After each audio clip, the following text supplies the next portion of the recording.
My name is Archie Dunham. I am 75 years old and I live in what used to be my daughter's guest basement. The term guest is generous. It's more of a concrete box with a makeshift bed, a drafty window that doesn't open, and a rickety heater that hums like an old freight train but barely throws off any warmth.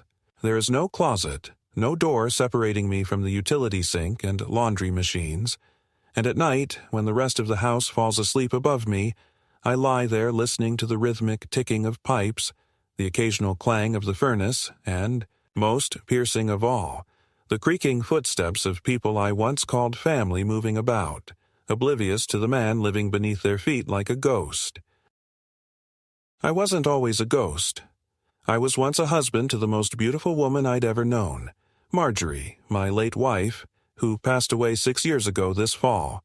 We were married for nearly 50 years, and while those years weren't always easy, they were real, solid, earned. We built a life together in a modest farmhouse outside Des Moines, Iowa, where I worked for decades as a farm equipment mechanic, and she kept the books at the local post office.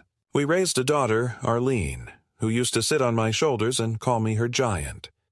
For the longest time, I believed those memories had a kind of permanence, like carvings in stone. But time, I've come to learn, is a vicious eraser, especially when grief and greed get involved. After Marjorie died, suddenly, one Sunday morning, from an aneurysm that came and went before I could even call for help, I lasted about a year in that house. A year of silence, of overgrown hedges and unopened mail, of sitting alone at a dinner table meant for two. I remember once knocking over a coffee cup and crying for hours. Not because of the mess, but because Marjorie wasn't there to remind me where we kept the napkins. It was Arlene who suggested I move in with her. "It'll be good for everyone," she said. "The kids will get to know you better, and you'll be surrounded by people who care." I wanted to believe her. God knows I did. At the time, she lived in a big, newly renovated house in a quiet suburban neighborhood in Cedar Rapids, with her husband, Greg, and their 2 teenage children, Jacob and Lily. I sold the farmhouse, below market, to a local family who promised to preserve the orchard Marjorie loved, and handed most of the proceeds over to Arlene to help with the addition. She promised me a room of my own, with windows and a proper bathroom, a recliner by the window, maybe even a little porch I could sit on in the mornings. I gave her $70,000 and a piece of my heart, thinking I was securing my place in a home, in a family. The room never materialized. The addition was built, yes, but it became an office for Greg, complete with custom cabinetry and a leather chaise that no one ever sat on. I was told there had been some changes to the plan, that construction costs had gone up, and that I could stay in the basement for a few months, just until we get everything settled. That was 3 years ago.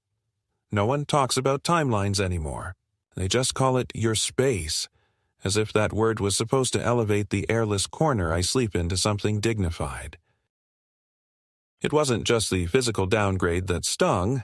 It was the slow, almost imperceptible shifting of tone, the way Arlene's voice changed when she spoke to me, the way she stopped asking questions about my day, the way Greg never looked me in the eye, unless he needed something fixed. The grandchildren, who once greeted me with hugs and called me Papa Arch, now barely grunted when they passed me on the stairs. If I left a mug in the sink, Arlene would sigh and mutter about having to do everything herself.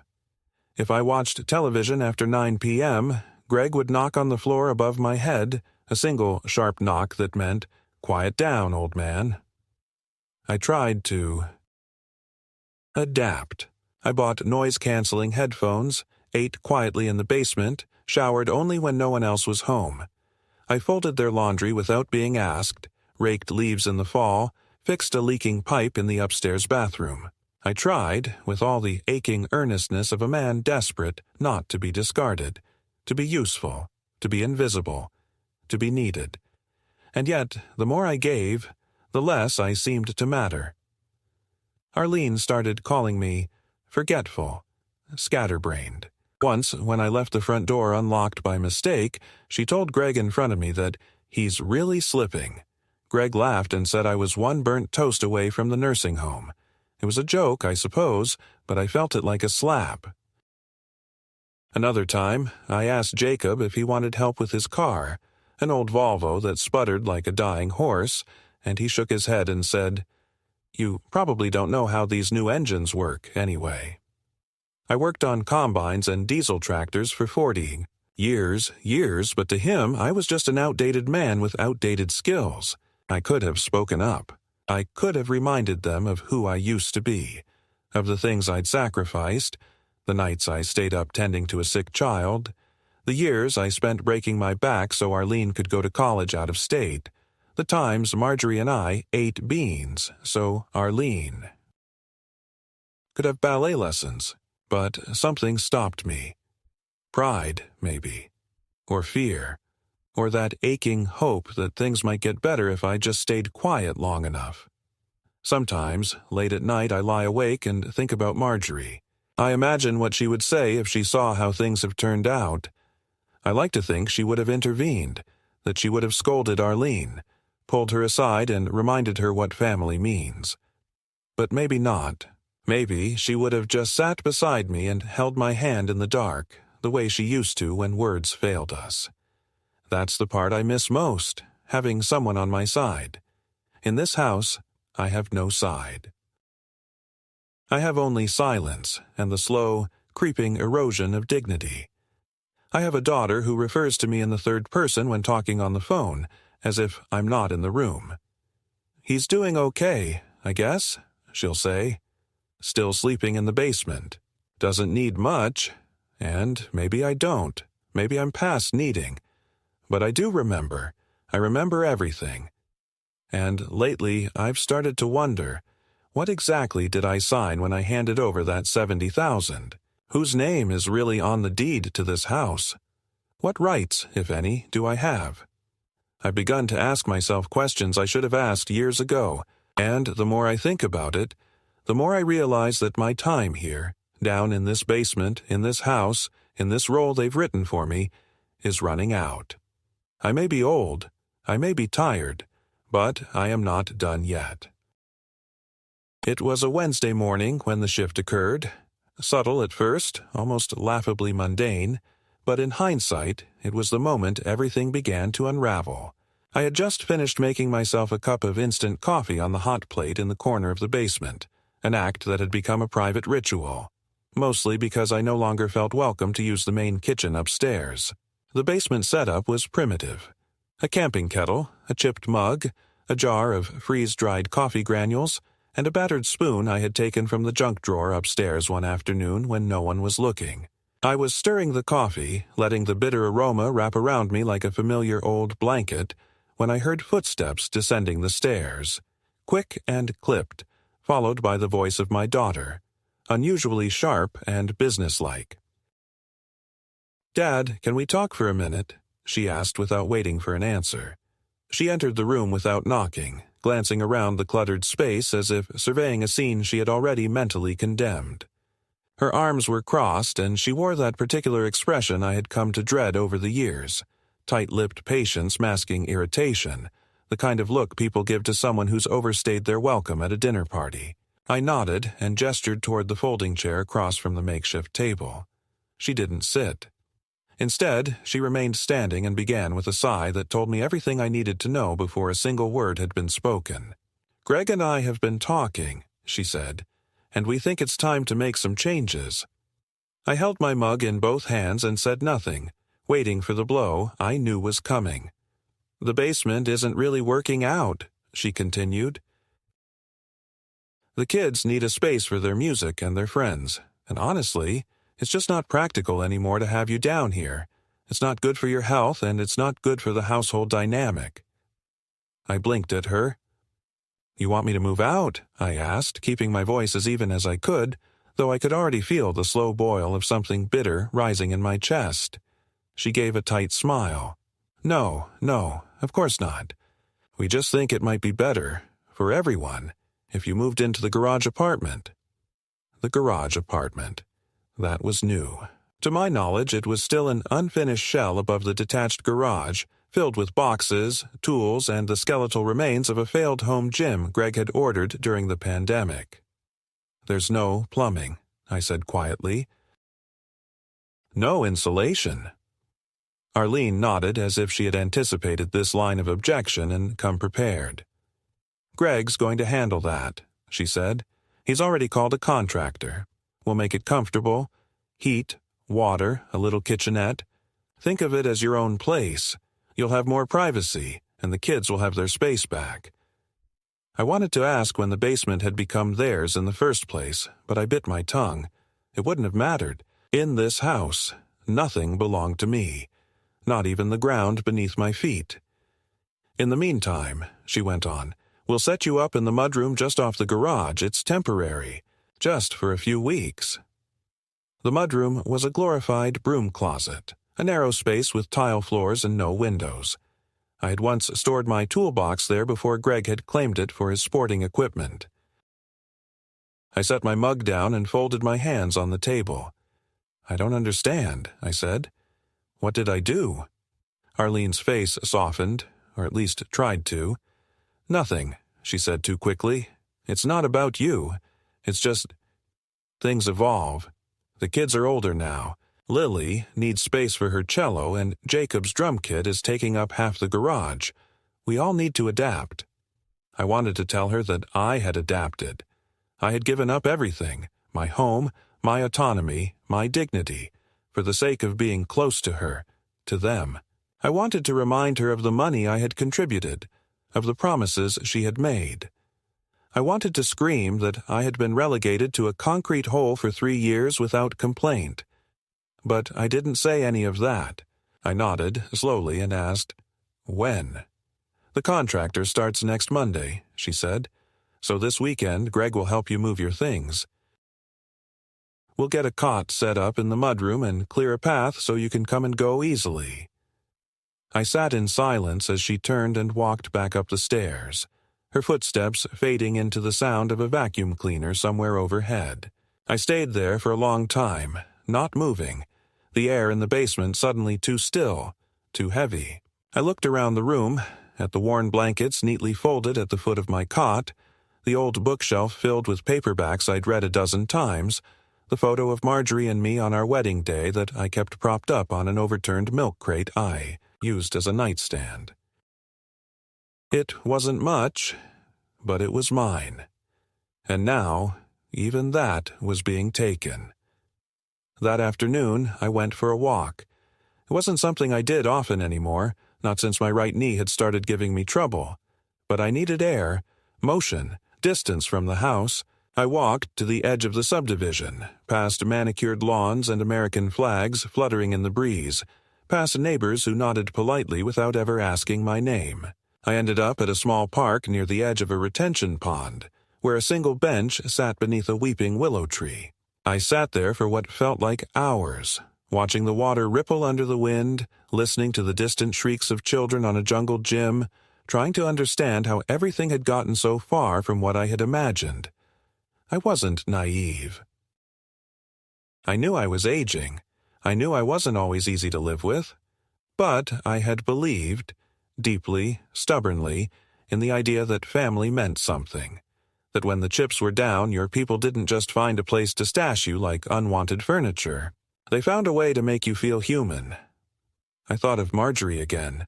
I thought of what she would say if she were here. Probably something like, "You don't have to stay where you're not wanted." And I think, for the first time in all these years, I started to believe her. When I returned home, I found that Greg had already begun moving boxes out of the mudroom. "Figured I'd get a jump start," he said casually, as if we were talking about rearranging furniture and not the forced displacement of a human being. "There's a spare cot in the attic. It's got a bit of a sag, but we'll throw a board under it." "You'll be fine." I said nothing. There was nothing to say. I walked past him down into the basement and began folding my blankets. Each movement felt weighted, ceremonial. I placed my books into an old cardboard box, carefully laid the photo of Marjorie on top, and sealed it with tape. I didn't cry. Not then. Not when I lay on the cot in the mudroom that night, staring at the ceiling, listening to the roar of the dryer and the clatter of shoes being kicked off in the adjacent hallway. But something inside me shifted. The faint, crumbling foundation of hope that had kept me in this house, in this arrangement, in this fantasy of belonging. It cracked just enough to let the light in. And that light, thin as it was, carried a single, burning question. What if I didn't have to live like this? What if there was a way to take back something? Not revenge, exactly, but justice, clarity, closure. I didn't know the answer yet, but for the first time in a long time, I knew I wanted one, and I intended to find it. The weekend arrived with a kind of heavy finality, the way autumn settles over a once-summered garden, slow, inevitable, and cruel in its quietness. Greg spent most of Saturday in a flurry of performative efficiency, striding between the garage and the house with his sleeves rolled up and a Bluetooth headset in his ear, barking half-sentences about insulation, wiring, square footage, and dads, new digs, like he was managing a commercial property renovation rather than orchestrating the demotion of an old man from one layer of domestic relevance to another. I watched him through the narrow pane of glass in the mudroom door, my face half obscured by the dusty curtain that hung there, unnoticed for years. Occasionally, he would wave at me with an exaggerated grin, like we were partners in some grand project and not prisoner and warden. I never waved back. I simply watched, noting how easily my existence was folded into logistics, how seamlessly my needs had become tasks on a checklist, no different from replacing a light bulb or resealing the driveway. That morning, as I moved my final box from the basement to the mudroom, I passed Jacob in the hallway. He didn't meet my eyes. His headphones were in, and he muttered something, maybe a greeting, maybe a complaint, but it was lost beneath the thrum of bass and indifference. I paused for a moment, thinking of the boy he used to be, the one who begged me to push him on the swing until my arms ached, the one who brought me his drawings and asked if tractors could smile. I wanted to say something, anything, but all that emerged was a tired breath. He passed me without a glance. The mudroom was colder than I expected. Even with the cot set up, a small electric heater plugged into the wall, and a new blanket folded neatly on top, the room felt like a holding cell. There were no windows, and at night the only sound was the hum of the garage door opener and the occasional scratching of something in the walls. Mice, perhaps, or just my imagination, working overtime in the dark. I tried to make the space livable. I arranged my books on the narrow shelf above the coat hooks, stacked my clothes in 2 plastic bins beneath the cot, and propped Marjorie's photo on top of my suitcase. I told myself it was temporary. I repeated the word like a mantra. Temporary, transitional, necessary. But each morning I awoke with a deeper ache in my bones, a greater sense of displacement, as though I were dissolving one cell at a time into the very air of that narrow, forgotten corridor. Sunday evening brought the first confrontation. Arlene stood in the kitchen, arms crossed, watching me as I rinsed a plate. "You don't need to do that," she said, her voice flat. "We have a system." I looked at her, unsure of what system she meant. I had always washed my own dishes, quietly, thoroughly, after everyone else had finished. "It's just one plate," I said. "I'll be done in a second." She exhaled sharply. "Greg doesn't like anyone touching the sink after dinner. It's a hygiene thing." I wanted to ask when that rule had started, and whether it applied to her or just to me, but instead I dried the plate, placed it carefully in the cabinet, and backed away. The next morning, I found a note taped to the mudroom door. It was written in Arlene's familiar cursive, the same script she had once used to leave me birthday cards and crayon love letters. "Please refrain from using the kitchen after 7 p.m. We will provide meals for you in the evenings. Leave any dirty dishes in the bin outside the garage. Thank you for understanding." There was no signature, just a little smiley face at the end, as if that softened the blow. The meals came in plastic containers, left on the step like offerings to a recluse. They were bland, portion-controlled, and almost always cold by the time I found them. I ate them silently, sitting on the edge of the cot using a single fork I washed in the utility sink, drying it with a paper towel I'd folded and reused until it was soft as cloth. The meals were never enough to truly satisfy. Small slabs of chicken, steamed vegetables, rice measured by the spoonful. No dessert, no seasoning, no dignity. One night I opened the container to find a single boiled egg and a piece of dry toast. I laughed, though it wasn't funny. It was the kind of laugh that rattled in my throat like a cough. That same night I tried to sneak a banana from the kitchen. It was after 10, and the house was silent, the only light a flickering bulb over the stove. I moved quietly, as I had learned to do, like a man on foreign territory. I had just reached for the fruit bowl when I heard footsteps. Arlene appeared in the doorway, her robe cinched tight, her hair wrapped in a towel. "What are you doing?" she asked, her voice low but sharp. I held up the banana like a weapon. I was hungry. She stared at me for a long moment, then sighed. "You can't just help yourself. Greg's very particular about inventory. If you need something, ask." Inventory. As if the house were a store and I was a shoplifter. I nodded, muttered an apology, and returned to the mudroom with the banana tucked beneath my arm like contraband. I didn't eat it that night. I left it on the shelf beside Marjorie's photo, a small yellow symbol of what my life had become. A week later, the thermostat disappeared from the mudroom wall. I had adjusted it the night before, trying to warm the room after a particularly damp morning, and the next day it was gone. When I asked Arlene, she smiled and said, "We're trying to keep the bills down. Those little adjustments add up." I opened my mouth to protest, then closed it. I bought a small space heater at a second-hand store 3 miles away, using the last of the cash I kept in a zippered pouch in my sock drawer. Greg saw it later that week and warned me about fire hazards. "You burn this place down and we all go down with you," he said with a grin that didn't reach his eyes. "Maybe think about sleeping with a bucket of water next to your cot." I laughed. I had to. But that night I lay awake with the heater turned off, afraid of causing a spark. I wrapped myself in 2 blankets and listened to the sound of the water softener cycling in the garage. Somewhere, a dog barked. Somewhere, a life was being lived. But not here. Not by me. One evening, I heard laughter from the dining room. Arlene, Greg, the kids, a dinner party, perhaps, or just a family gathering I was not invited to. I stood at the mudroom door, my ear pressed to the wood, listening to the cadence of their joy. I imagined them passing dishes, pouring wine, discussing their day. No one mentioned me. Of that, I was sure. I was a specter, a forgotten relic relegated to the periphery.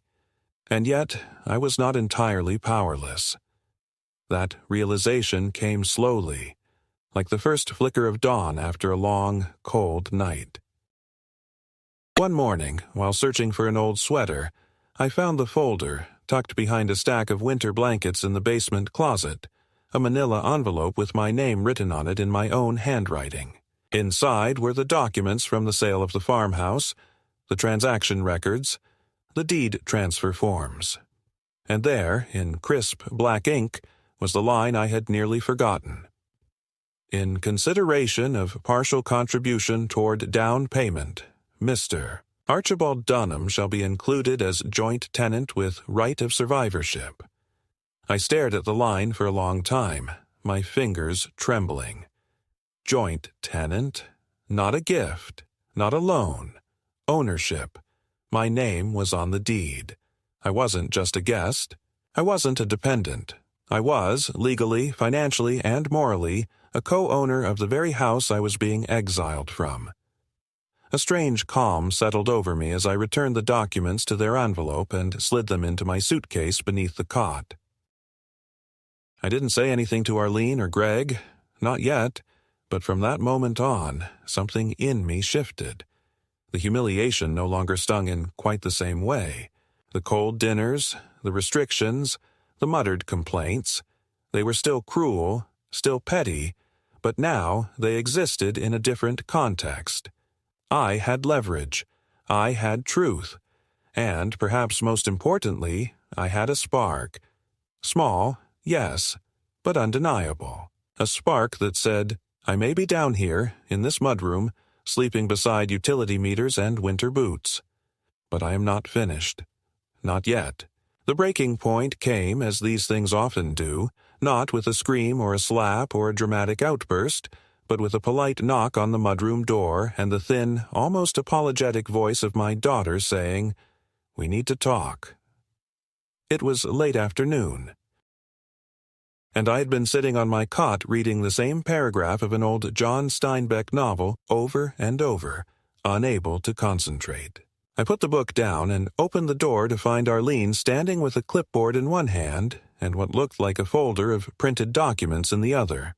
Her expression was somewhere between businesslike and strained, the kind of face people wear when they're about to ask you to do something they know you won't like.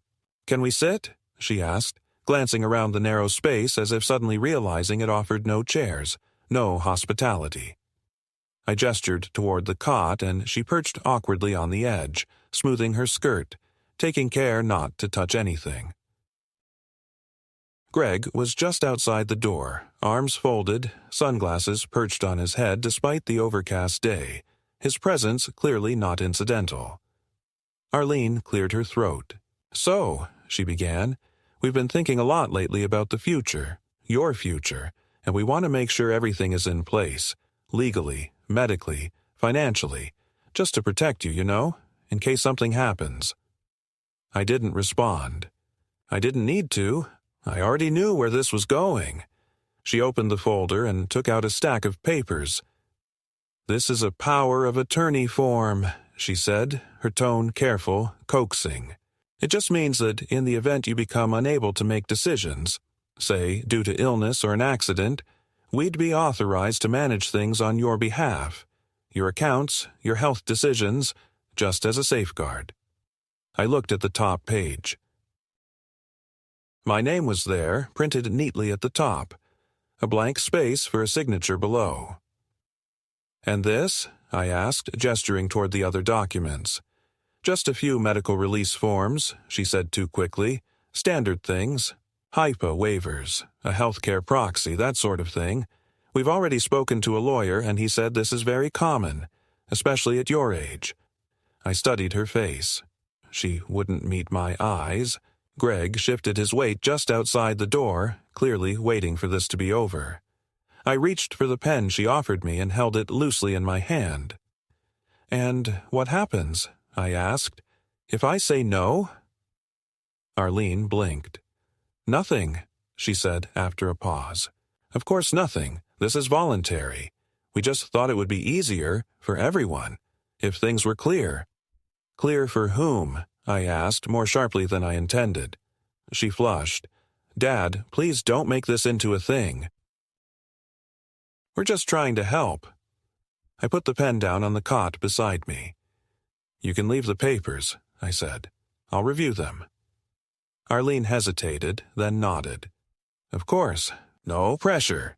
She rose, smoothing her skirt again, and Greg gave a little grunt of approval as they walked away. I waited until I heard the kitchen door close behind them, then picked up the papers and placed them carefully in the suitcase beneath my bed, beside the folder with the deed.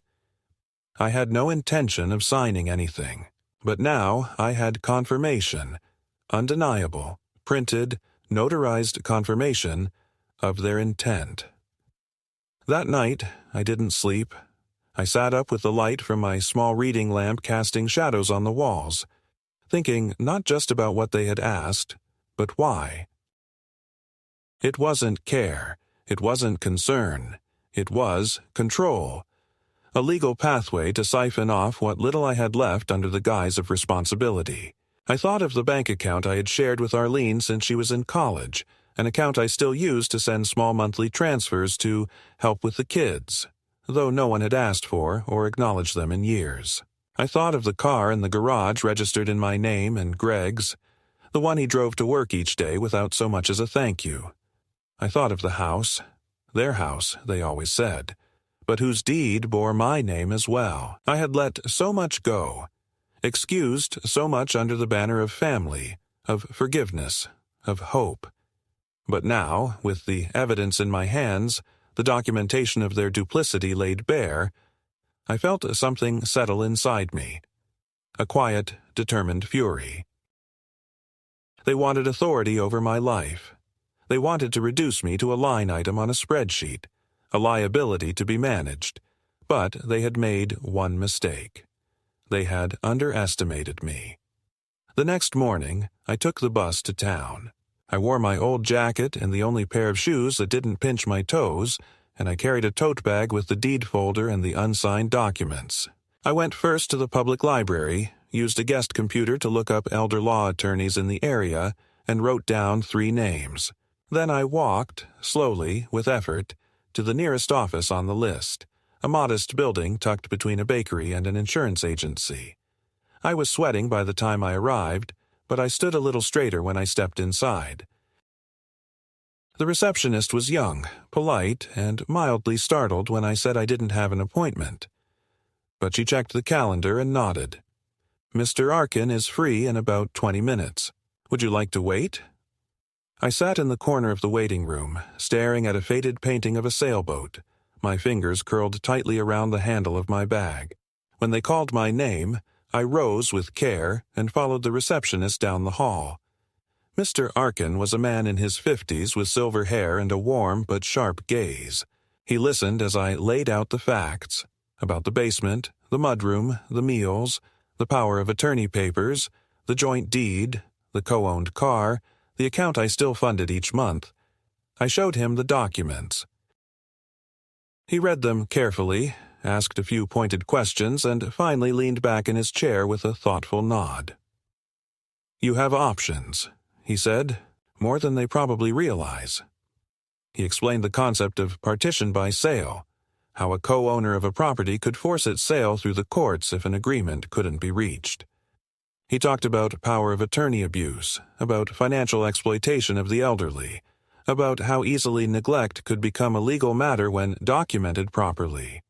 He didn't promise revenge.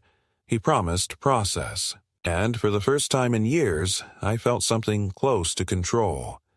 I left his office with a list of next steps, a referral to a financial advisor, and a renewed sense of purpose. On the bus ride home, I stared out the window and watched the city slide past, not as a blur of things I had lost, but as a series of things I might still recover. I wasn't naive. I knew the path ahead would be slow, complicated, and filled with resistance. But I also knew, with the clarity of a man who had sat alone in too many rooms, that I was done waiting for someone to rescue me. I would rescue myself. It began, as most betrayals do, not with confrontation, but with the subtle shift of air in a room, a sense of being watched, managed, weighed like inventory on some invisible scale. After my visit to Mr. Arkin, I returned to the house with a new steadiness in my spine, though I showed nothing outwardly. I smiled when appropriate, nodded when spoken to, accepted my boxed dinners without complaint, and responded to Arlene's questions in the same distant, quiet tone I'd perfected over years of shrinking in my own daughter's home. But inside, something fundamental had changed. I began to observe the house and its inhabitants the way one studies the enemy's camp before a siege. Not with anger, but with strategic patience. I noticed how Greg always carried his briefcase out to the car, but rarely drove further than the neighborhood cafe. I saw how Arlene spent long hours on her laptop in the kitchen, headphones in, but her fingers didn't type. They scrolled. I saw the mail pile up by the door, and I waited until no one was home to check the envelopes, noting that 2 of them were addressed to Arlene Dunham, primary caregiver for Archibald Dunham, with seals from a state elder services bureau I had never heard of. I copied the contact information and tucked it away. Then came the incident with the phone call. One evening, just after 8, the landline rang in the kitchen. Arlene was upstairs, Greg nowhere in sight, and for a moment I stood in the doorway, unsure if I should answer. But instinct took over, an old reflexive politeness, and I picked up. A woman's voice greeted me, soft and official, identifying herself as a representative from the Office of Adult Protective Services. She asked for Arlene and explained that she was following up on a report of diminished capacity and potential self-neglect. My breath caught. I asked what the report was based on. She hesitated. "I'm sorry, I can't discuss case details with you unless you're the listed contact or legal guardian." I told her I was the subject of the inquiry. Another pause. "I see," she said. "In that case, would you be willing to verify a few details? Your date of birth? Your residence? Your emergency contacts?" I answered her calmly, clearly. Then I asked, "What specifically is the concern?" Her voice was careful, hedging. The initial report suggested confusion, difficulty maintaining personal hygiene, and possible hoarding behavior. I laughed, not because it was funny, but because it was absurd. "Come visit," I said. "You'll see for yourself." My living space is small but clean. My mind is intact, and I brush my teeth twice a day, thank you. She said she would follow up and thanked me for my time. When Arlene came downstairs an hour later, I was still sitting at the table, the receiver beside me. She gave me a strange look, then reached for the phone to check for messages. Her hand froze halfway. "Someone called," I said. "Adult Protective Services. They said someone filed a report about me." She tried to play it cool, but her eyes widened just a fraction too much. "That's probably a mistake," she said. "There are a lot of scams going around. You shouldn't talk to people on the phone like that." I nodded. "Maybe I'll call them back tomorrow, just to be sure." Her face tightened. "There's no need. I'll take care of it." And that was when I knew, truly knew, that she was afraid.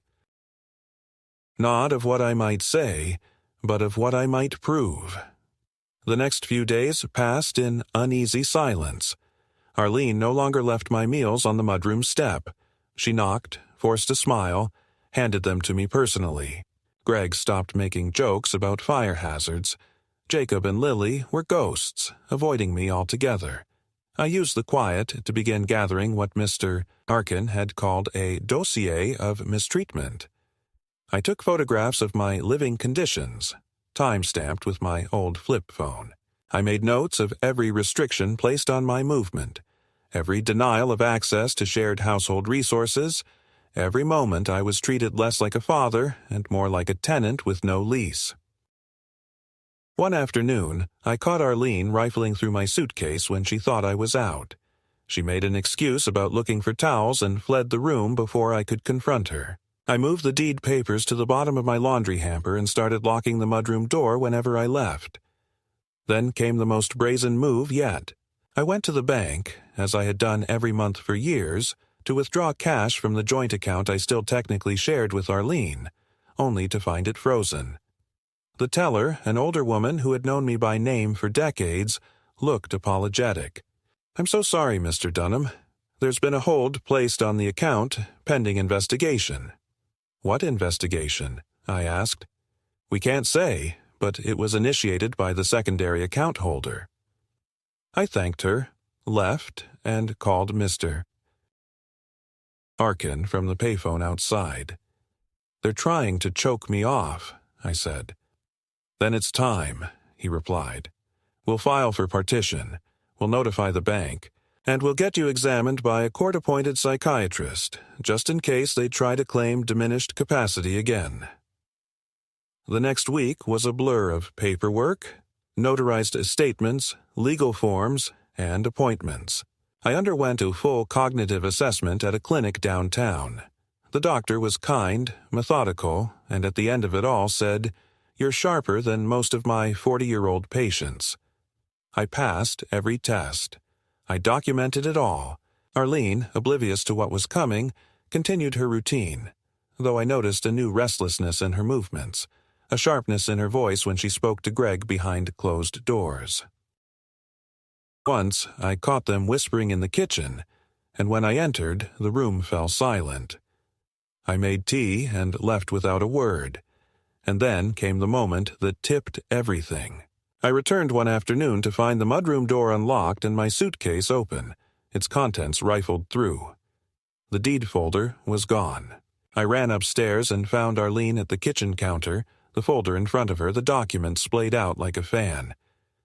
"You shouldn't have hidden this from us," she said coldly. "This changes things." I stepped forward. "That's my property." "It's our house," she snapped, "and you tricked us. You made us think it was a gift." "It was never a gift," I said. "I gave you $70,000. You signed the deed yourself." "You knew." Greg entered the room, arms crossed. "We've been good to you," he said. "And this is how you repay us? Threatening court? Selling the house out from under your own daughter?" I stared at him. "You locked me in a mudroom. You left me meals like a prisoner. You tried to steal legal authority over my life. And now you're surprised I'm fighting back?" Arlene's face twisted, some mixture of rage and panic. "You're going to regret this," she said. "You don't want to die alone, do you?" I almost laughed. Better alone than surrounded by thieves. I reached forward, took the folder, and walked out. Behind me their voices rose in argument, not with me, but with each other. Something had cracked in their alliance, and I could feel it. That night, I packed my few belongings, locked the mudroom door one last time, and took a cab to a small motel near the edge of town. I didn't leave a note. I didn't owe them that. The next morning, I visited Mr. Arkin's office and signed the formal petition for the sale of the house. The battle had begun, and this time, I wasn't going to fight it quietly. The call from Mr. Arkin came just after sunrise, the kind of hour when the world still feels suspended between sleep and reality, when even the air hesitates. I had spent the night in the armchair by the motel window, watching headlights roll silently across the parking lot, my suitcase by the door, unopened. I had slept in my clothes, too restless to lie down, too focused to close my eyes. The voice on the line was steady, calm, and strangely energized. "It's official," Arkin said. "The court has approved the petition. The sale can proceed. You are free to notify a broker, list the property, and if your daughter refuses to comply, we can pursue forced partition through sale enforcement. It's not common, but it's legal. The judge reviewed your ownership documents, the cognitive assessments, and your statement. He found your position valid and compelling. I doubt they saw it coming." I said nothing for several seconds, processing the shift, the magnitude of it all, the simple but irreversible weight of those words. You are free. That afternoon, I returned to the house for the first time in 2 weeks. I walked up the front path slowly, noting the weeds curling through the cracks in the walkway, the dying geraniums in the planter by the door. I rang the bell, though I still had keys in my pocket. It was Arlene who opened the door. Her eyes were red-rimmed, her expression exhausted, and for a moment I almost didn't recognize her. She looked older, not in the way of time, but in the way of strain, like someone who had been living inside a nightmare of her own creation and now couldn't quite find the exit. "You're here," she said, her voice barely above a whisper. I nodded, stepped inside, and was struck by the surreal familiarity of it all. The faint lemon scent of the wood polish, the framed family photos, the low hum of the refrigerator, the echo of footsteps overhead. But it was no longer my house, not in the emotional sense. That illusion had been burned away. Greg sat at the kitchen table, laptop open, a cup of coffee steaming in front of him. He didn't look up as I entered, didn't offer a word of greeting. I stood in the center of the room and spoke evenly. "The sale is happening. You have 30 days to vacate or contest, but I assure you that contesting it will only make things worse." I have documentation, legal standing, and court approval. This isn't negotiable anymore." Arlene moved to the counter, leaned on it as if her legs had grown weak, and muttered, "You're tearing this family apart." I turned to her. "What family? The one that locked me in a mudroom and stole from me? The one that filed false reports to Adult Protective Services and froze my finances? That's not a family. That's a hostile merger." Greg finally looked up then, his eyes dark and unreadable. "You think this makes you righteous?" he said. "It just makes you bitter. You couldn't stand being irrelevant, so now you're burning the house down." I stepped closer. "I was never irrelevant. You just convinced yourselves I was. But let me remind you, this house was built with my money. I gave you a future, and you tried to erase me from it. All I'm doing now is reclaiming what's mine." Arlene folded her arms across her chest. "And what do you want? An apology? A parade? You want us to grovel?" "No," I said quietly. "I want you to understand that actions have consequences. I want you to live with the knowledge that you gambled your family's future on the assumption that I would always stay silent. And I want you gone." The silence that followed was thick, nearly physical. I could see Arlene's chest rise and fall with shallow, uneven breaths, could hear the faint click of Greg's jaw as he clenched it. I waited, letting the weight of my words settle. Finally, Greg stood, closed the laptop, and said, "You'll hear from our lawyer." I smiled faintly. "Good. Mine is expecting it." Then I turned and walked back toward the door. Before I could leave, I paused by the hallway table, the one where Marjorie's photo used to sit. It was gone. In its place was a scented candle and a decorative tray with keys. I said nothing. I opened the door and walked into the sunlight, leaving the house behind for the last time. Not as a victim, not as a burden, but as a man who had finally taken back control of his life from the people who tried to dismantle it piece by piece. That night, back in the small apartment I had rented across town, I sat at the window and stared out over the lake. The water reflected the fading light like a polished mirror, and in its surface I could see the outlines of things I had lost. Yes, but also the faint emerging shape of what I had regained. Clarity, autonomy, dignity. The phone rang once around 8. I didn't answer. I let it ring, then fall silent, then ring again. Eventually it stopped. I sat in that silence for a long time, breathing it in like medicine.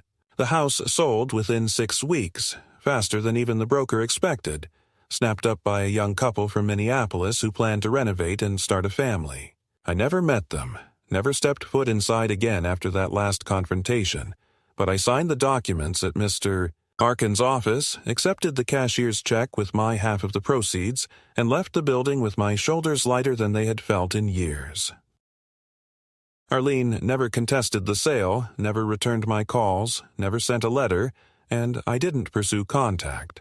Greg, I heard through Arkin, had moved out temporarily, claiming undue stress as justification for breaking their lease on the condo they rented while the house sat in escrow. I didn't follow up.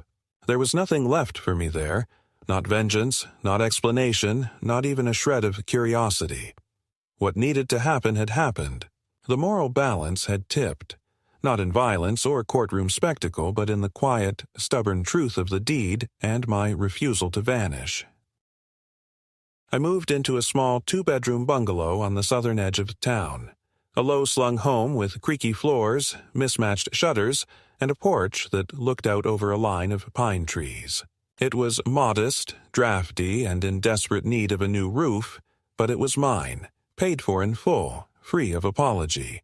I spent the first few weeks unpacking slowly, deliberately, placing my books on the shelves, my tools in the shed, and Marjorie's photo by the kitchen window where the morning light hit her smile just right.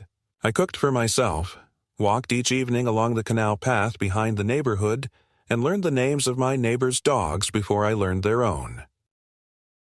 I started going to the library again, volunteering at the hardware co-op on Wednesdays, attending the early service at a chapel where no one knew my history or asked why my daughter never visited. In time, I grew used to the quiet, not as punishment, but as freedom. Silence on my own terms became a balm rather than a sentence. There were moments, of course there were, when the ache caught me off guard.